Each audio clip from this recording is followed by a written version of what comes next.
First time మన ఛానల్లో నేను ఒక విజ్ఞప్తి చేస్తున్నాను. అదేంటంటే దయచేసి మీ ఇంటి బయట పక్షులకి పశువుల కోసం ఒక జస్ట్ కంటైనర్లో వాటర్ పెట్టండి. ఎందుకంటే ఏ దేశమైనా ఎండాకాలం వచ్చేసరికి పక్షులు పశువులు నీళ్ల కోసం వెతుక్కుంటున్నాయి. ఇప్పుడు మీరు చూస్తే చాలా పక్షులు నీళ్లు వెతుక్కుంటూ చౌరస్తాలో అలా క్రాస్ చేస్తున్నాయి.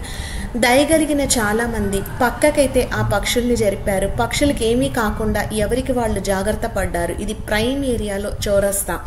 మనందరం కూడా జస్ట్ మన వాకిట్లో ఒక వెసల్లో కానీ నీళ్లు పెడితే ఈ పక్షులు తాగి వెళ్తాయి. వీలైతే కొంచెం మనం ఏమన్నా ధాన్యం లాంటివి కూడా వేయచ్చు. ఛానల్కి కొత్త అయితే సబ్స్క్రైబ్ చేసుకోండి. ఇది అమెరికాలో జరిగిన ఒక ఇన్సిడెంట్.